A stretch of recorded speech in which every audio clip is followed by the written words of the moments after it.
Hello, everyone, and welcome to the Rachel Unpack podcast. I'm your host, Rachel Medina, and on this podcast, we talk about life's baggage. We basically unpack life's baggage together, and we talk everything from mindset to wealth to faith and all that fun stuff. And so today's topic is going to be a really interesting one. I'm going to warn you now.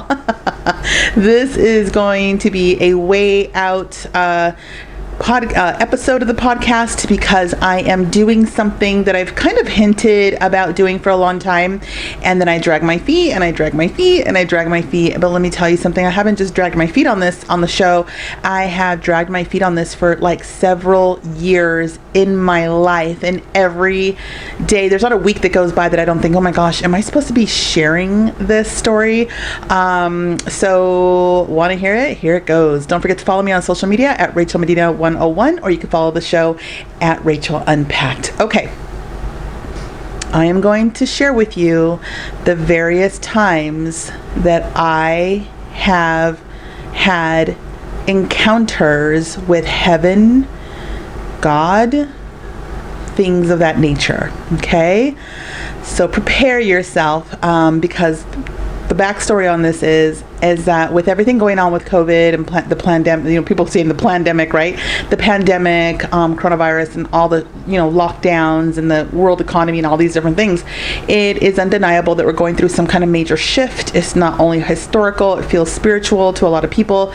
And I have been inspired by various young people, in their 20s that have taken to social media to really urge others to get closer to God and to be in prayer and things like that. I've been really inspired by it.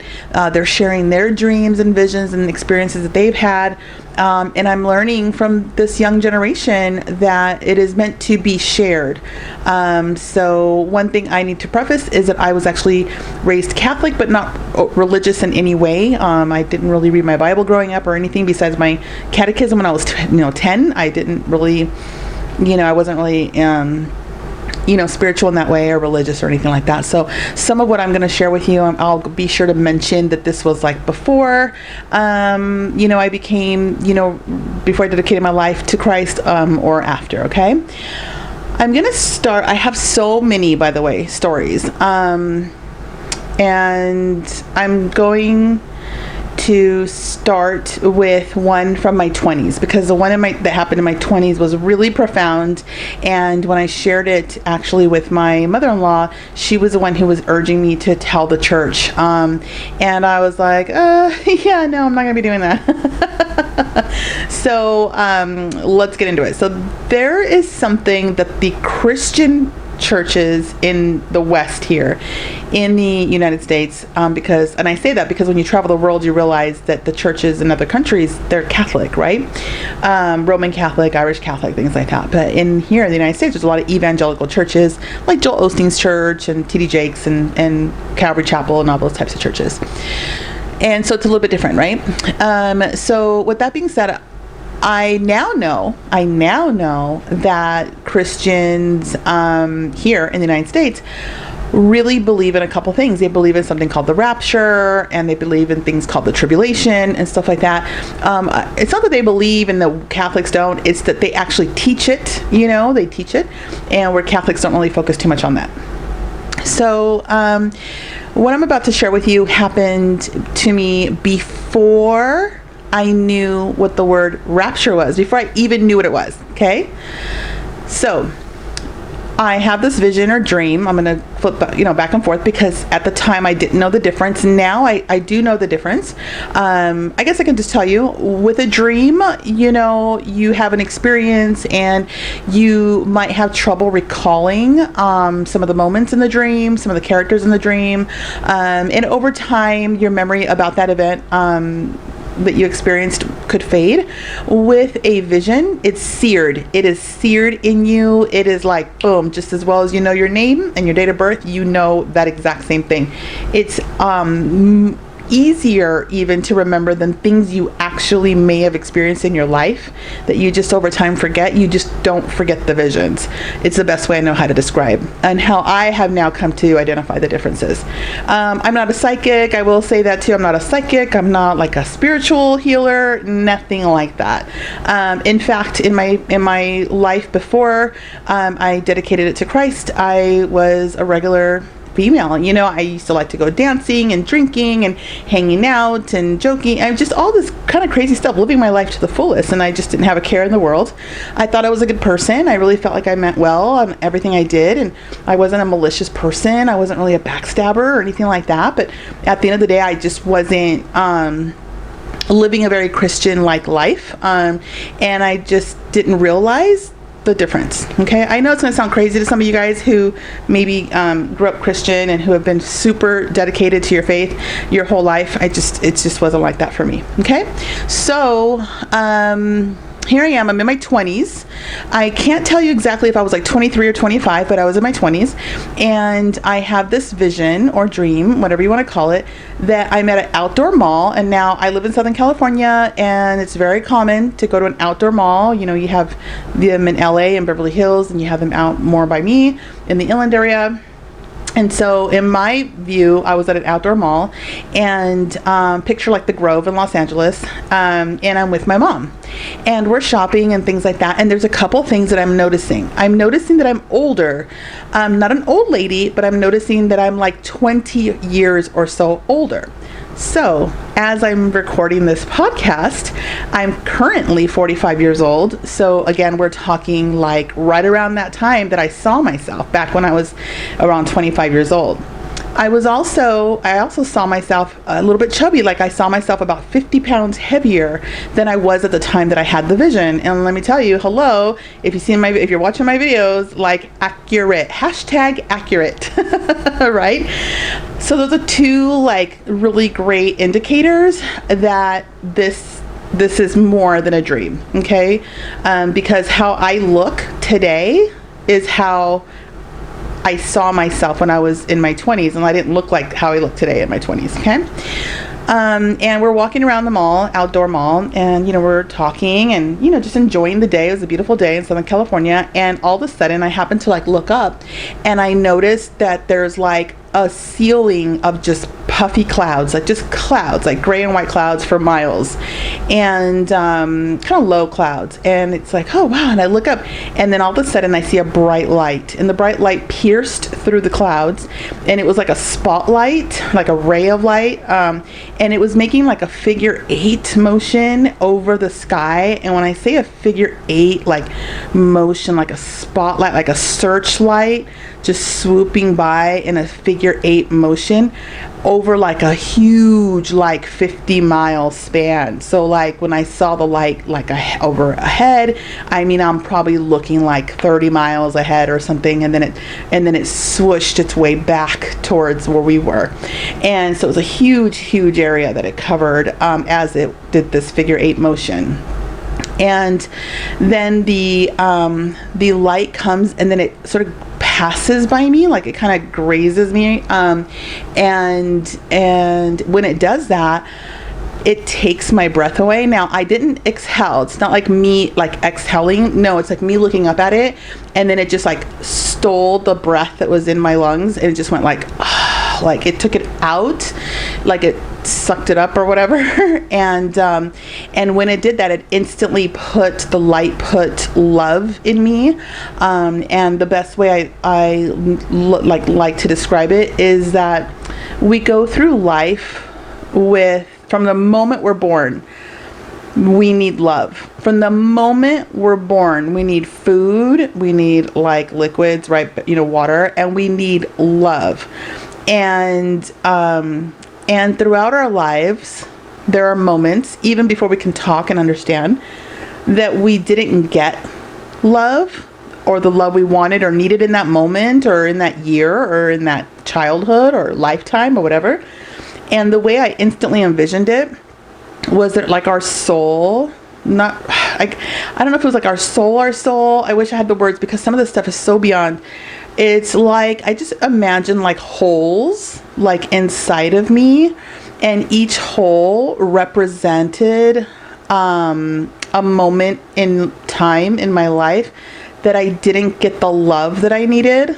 And so when the light came in, and when it passed through, it like came in. When it took my breath out, the light replaced my breath and it came in, and like it filled those holes. And for a microsecond, I felt an immense amount of love that was so powerful that in that microsecond, I felt what it felt like to be whole, like how we were meant to be, like how God intended us to be and feel, with regards to love. And then the light swooped away, and then I was like, oh, you know, it was like, okay. And then when it swung back around, you know, so every time the light passed, especially like the first time, I felt the love of the light. I was able to look into the light, and I was able to see that it was kind of a goldish hue, and it was a little bit sparkly, like a little, almost like dust floating around, but it's like little glittery things, and it had a scent.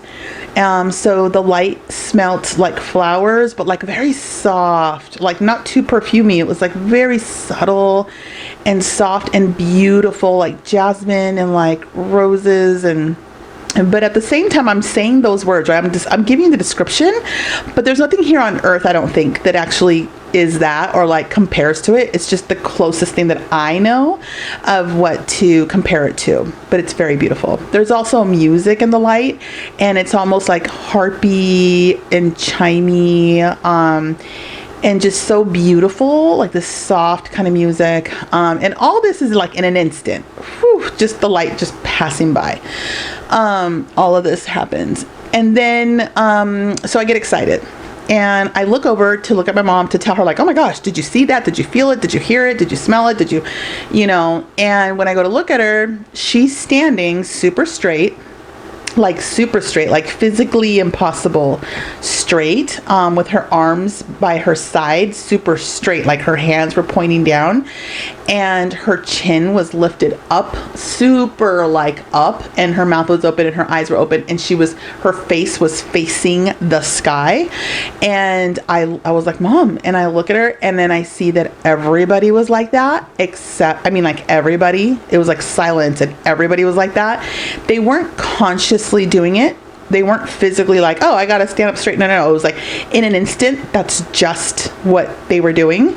And it was almost like robotic or something. And then I saw a businessman in a black, like a really nice, like an Armani black suit, handsome businessman. And he was on his cell phone, and he had like a briefcase, and he's like, hello, what's going on? Hello. I mean, I could picture him so perfect. And I could see him in the distance, and he's like, hello. He's really confused. Like, what is going on? And I could see that he's not fully aware of like his surroundings. Like, he's not fully aware, like I am now in the process of becoming aware that like everyone's having an experience that we're not having. And then I see a little dog, like a little fluffy dog, like you would say like a little Pomeranian or like a little Yorkie or something like that, like a little tiny dog. And its owner obviously isn't holding onto its leash, so it's kind of running around in circles around the owner, and it's like barking, it's kind of yapping like burp, burp, burp, burp, and you just see the little leash kind of dragging behind it, and the dog's restless, like it doesn't know what to do. And so here I am at this outdoor mall in the middle of the day, around all these people who are standing there super erect, having an experience that I am not experiencing. To go, the level of sadness and regret that flooded me was absolutely insane. And I was doing everything I could to hold back my tears. And I was thinking of all the things that I thought made me a good person. And I was instantly, as much as I was like, but God, like in my head, I was like, but God, I fed the homeless, or I did this, or it was like, it would be squashed. Every single thing was like, nope, but this, nope, but that, nope, but you did this. And it was like, oh my God, like, I mean, so many things that I won't even get into. And so I was just standing there, and I then put my arms by my side, and I made myself very straight, and I put my chin in the air, my face up, and I kind of like try to open my mouth, and I instead of having my eyes open, I closed them to hold the tears, but I could feel the tears sliding down my face and going into my ears. And and I could kind of hear the light. So it was like swishing past, and then it kept taking my breath with my eyes closed, and it just kept going. And it would take my breath, and I'd feel the love, and I'd hear it and smell it, and all the same things repeating. And then all of a sudden I started hearing like bodies like slapping on the concrete on the ground, because we're outside. And it was just like one after the other after the other. So I opened my eyes to take a peek, and I see that their souls, like their bodies are dropping to the ground, but like the light would swish around that figure 8 and then stop, and then actually like beam, like beam down, and then like take the soul up of the person. I saw this happen to my mom as well. And what was really interesting was like their soul, it looked just like them. Like it wasn't like a smoke or anything. It was like exactly them with their clothes and everything, but it was like all white and goldish and see-through, and their bodies, their physical bodies, were on the ground. And so there was bodies just slapping everywhere. And so then I just went, oh my gosh, it's God, and like he's taking everybody to heaven. So I closed my eyes again, and I was like, please God. I was trying to pray, and I kept just praying, and I could still feel the light passing by my face, but then I felt it like getting lighter and more faint. And so I ended up like taking a peek and like opening my eyes, and I realized that I was sinking in a hole, like a round sinkhole, and the sky was further and further away, because I was sinking down and down and down.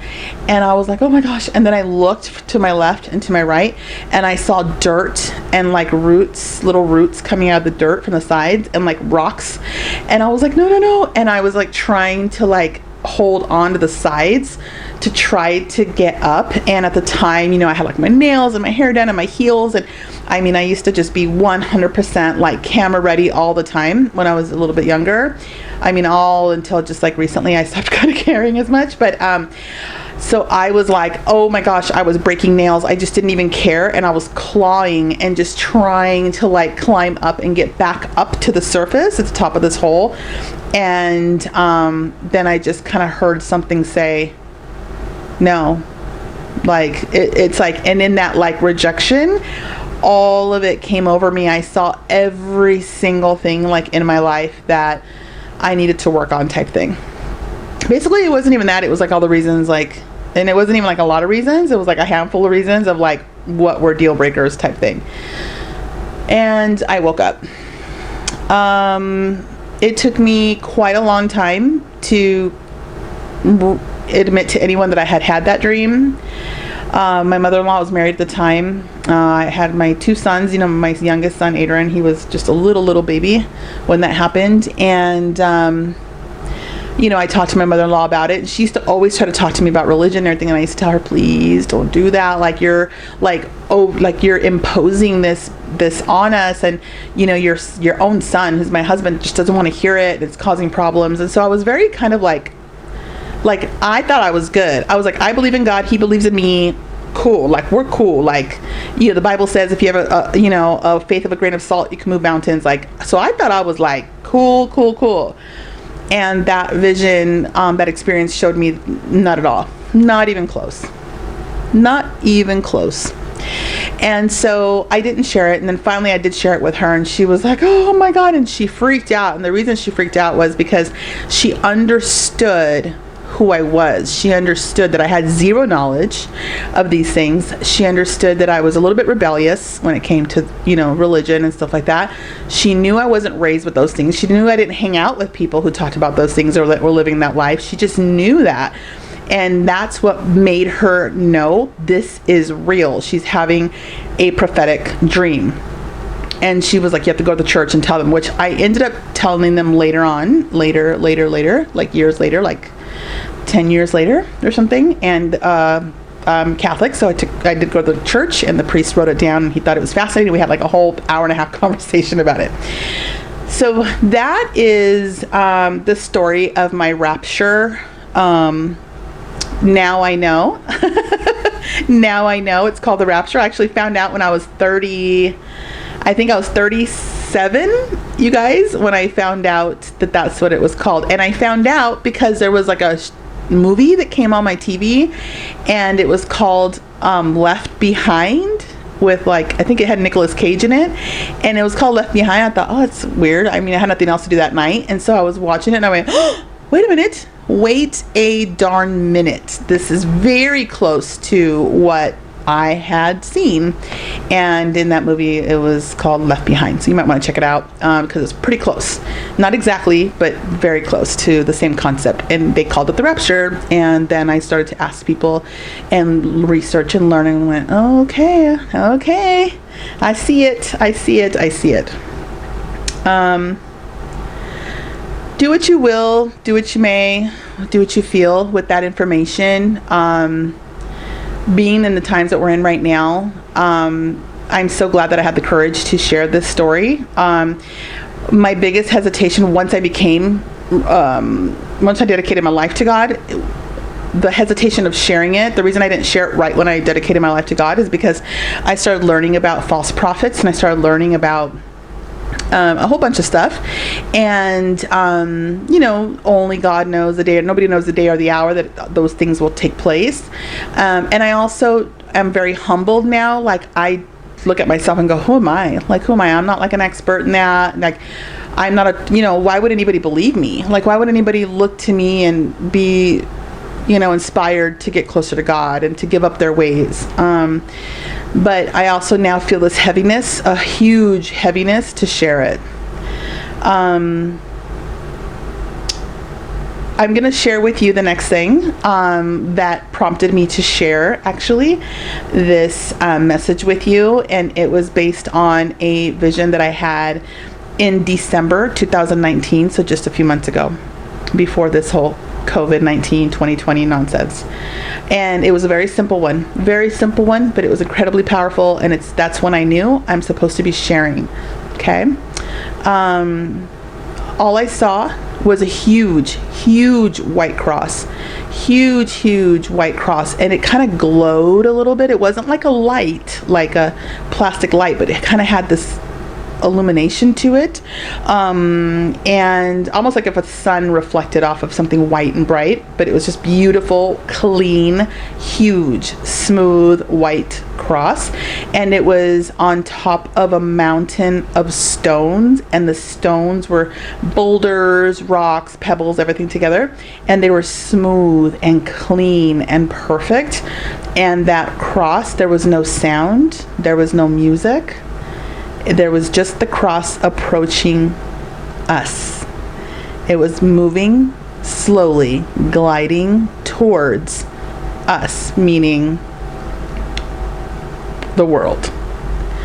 And there was two perspectives. It was like moving closer to me, I was moving closer to it, and also it was coming closer to the planet. And the light from the cross filled me with love. Once again, I felt that love, and then I just woke up, like when it was super close, and I just kept thinking, oh my gosh, he's coming. He is coming. He's coming. Like, I woke up with an immense urgency, like an anxiety. I'm not a person that has anxiety. It wasn't fear in any way. It was just massive heaviness of like, how do I tell everyone that he's coming? How do I tell everyone? So I really prayed on it, and I started, kind of talking to a couple little people, including my ex-husband and just different people, my kids, my son, actually, Adrian. And I was like, what do I do? Like, do I tell people? How do I tell them? And the reason I keep saying, how do I tell them, is because, oh my God, you guys, because at the end of the day, it's like, we're human, right? So part of us doesn't want to get made fun of and things like that. And it's like, but I feel like such an urgency. It's like, I want everyone to know. I know there's only a few people that listen to this podcast on a regular basis, but I want everyone to know. I just know that everyone is supposed to know. You have to know, and that's all I know. I don't know the day, I don't know the hour, I don't know the reason, I don't know the moment. I just know he's coming, and we have to be ready, whatever that means. Okay, so that's the reason why I decided to find a way to share it, which this is my first time sharing it, because now then we entered 2020 and all this crazy stuff started happening, and I just knew, starting from March, I just started sending people like private messages going, oh my gosh, I just want you to know I had this vision and this is what I saw. I don't know what it means, but I just hope it means something to you. I just didn't even know how to present the information. So I just decided today, just tell the vision, and then let everybody feel and decide what they need to feel and decide based on it. So that was my motivation for telling you guys that original one. The next story I'm going to tell you, I'm telling you 3 stories today. I have several, but I'm telling you 3. This third one I feel like is really important. So if you heard the first story about the rapture and you think, oh my gosh, Rachel didn't get to go, and you start asking yourself, do I get to go? And you start thinking like, well, you know, she had that vision a long time ago, you know, nothing's happened since then. But then you hear the cross vision and that it's approaching Earth and he's coming. And now you may be asking yourself, am I ready? Would I be left behind? Would I get chosen to go? Am I like Rachel at first thinking, hey, I believe in God, he believes in me, and I'm good. Like, I'm a good person. I try my best to be a good person. Or are you falling short? The Bible says that we all fall short of the glory of God, right? We're all sinners. This next one is going to hopefully provide you the tools that you need. And let me tell you this story, and then you'll understand what I mean. So I had another vision, and this is like in between the very first one that I had in like my 20s, and then this is more like in my 30s, you can say. And what I saw was that I went up into the light. I was taken up into the light. So obviously, like, I passed away, and I went up into the light, and it was like a little bit like the movies, like a tunnel kind of light, just like a big bright light. And I was in the light, but I could like walk in it. Again, we're back to the glowy, golden, glittery light with love and soft music and flowers and all that smelling stuff, beautiful stuff. And I'm walking though in it, in the light, and I come out in the other side, and it's a big white place. It's beautiful. It's clearly like heaven. And there's all these people, I'd say like 50 to 90 people that are like beings, like see-through people and like spiritual people, and they are family members that I never knew. They're related to me, and I never knew them. Like it's like generations of families, of family members, and they love me so much, and I instantly loved them too, and I instantly knew them, even though we had not shared our lives together. Okay. And it was so beautiful, and they were so excited that I was there. They were so excited, and they guided me through, and they said, okay, you know, they were just like, it was almost like they didn't have to speak. It was like, we just knew. We were communicating with each other by looking at each other, and I could again sense how excited they were that I was there, and they were excited to give me the tour.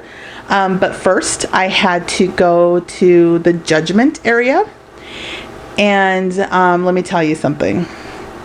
You are going to want to take notes on this, because this is like, this is it. You know, we think, oh my God, what is it going to take to get into heaven? And do I read my books, you know, my Bible, I mean, and do I go to church? I don't go to church. Do I have to go to church? You know, oh my God, can I cuss? Should I not be cussing? Like, you know, you might have a lot of questions, and just like I did.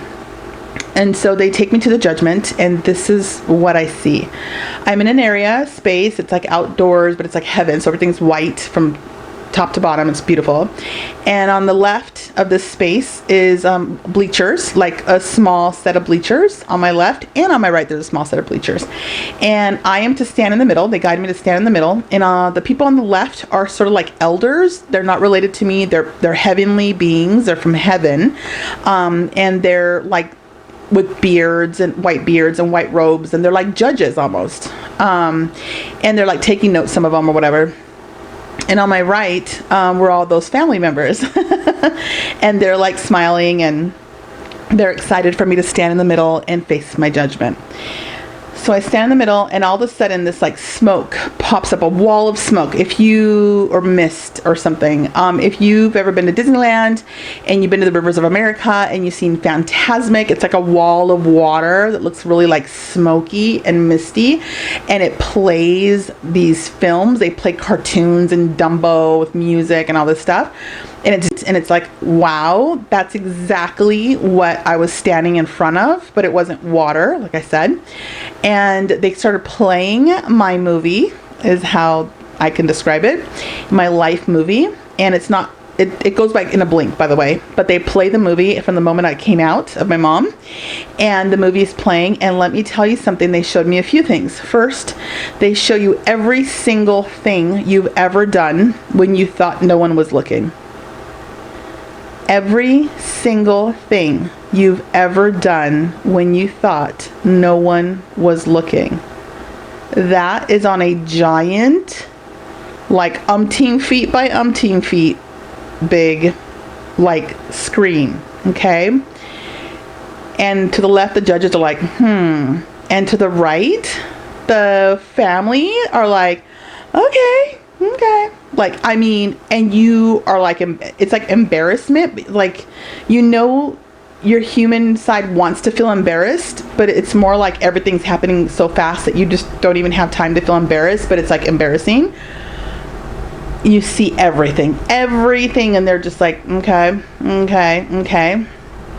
And then they show you all the ways that you hurt someone.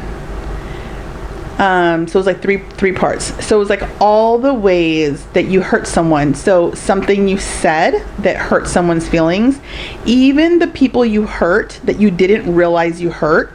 So like maybe you talked bad about someone and then it changed the person you were talking to, it changed their opinion of that other person and they started treating them different, and then that now hurt the person. I know I'm kind of going around in circles on that, but anyways, anything you've ever said or done that resulted in hurting that another person in any way, shape, or form, directly or indirectly.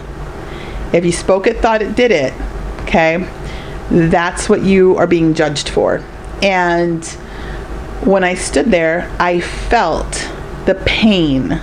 I felt the pain of each and every person. And I'm talking about the little girl in school who was like, oh, I like your shoes or whatever. And I'm like, I like yours too. Or, you know, I mean, I remember telling the little girl, like, I used to have shoes like you, but then my dad got a job. Like, I thought I was so funny, freaking just like, I was a mean girl from young, you know, just talking crap to kids just to get a laugh. And all my friends would be like, ha ha ha ha, you know.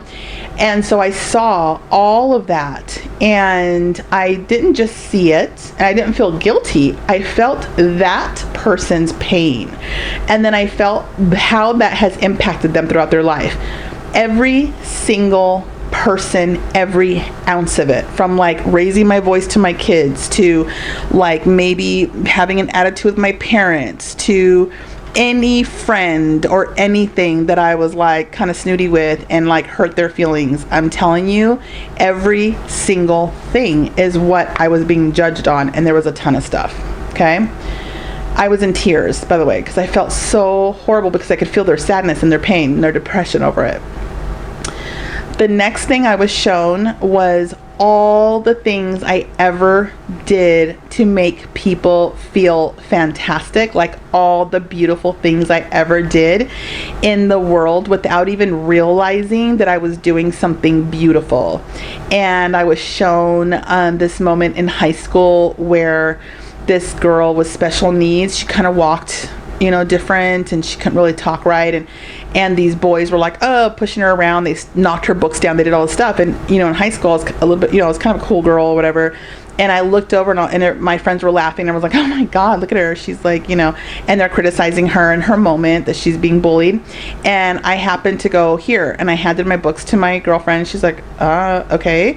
And I went over to the little girl. I helped her pick up her books. I put them in her backpack, and then I grabbed her hand. I said, come on, let's go skipping. And she goes, yay, skipping. And we skipped all the way across campus, all the way to her classroom. And then she gave me a hug and was like, oh, we're best friends and all this stuff. And then after that, nobody messed with her. It was like, do not mess with her. And it was something that I hadn't really remembered at all. It was just something I did, and there was a lot of things like that apparently that I was being shown that completely like earned huge points in heaven, let me tell you. Anytime I heard someone talking about someone else and I was like, you know what, like, she's actually a nice person, we probably shouldn't be talking about her, all that counted. All of it counted. Every time I was like having a negative thought and I decided to switch it and just stick with the positive, all of it counted. And so you know, that third leg of the judgment was really about my contribution to the world, my what was my kindness contribution? What was my love contribution to the world? Like, what was it? And I feel like that was the heaviest one. Like, that was the one that I felt like I missed so many opportunities to be a blessing in the world. I was shown, you had an opportunity to do this or defend this person and you didn't. You had an opportunity to give money here and you didn't. You had an opportunity to feed this person and you did it. Whatever it was, you get shown that too. And it's not like like a huge awful thing. It's like you're just shown that what you're meant to have been doing here. And it's not like chasing money, and it's not like looking fantastic and, being popular, and, it's not any of those things. It is, what is your love and kindness contribution to this world? What is it to humans? What is it? And so I was shown all of that, and then it was over, and I looked around, and the elders got up and they kind of nodded and they walked off the bleachers, and all the family and people that knew me, they all stood up and started cheering and they were applauding.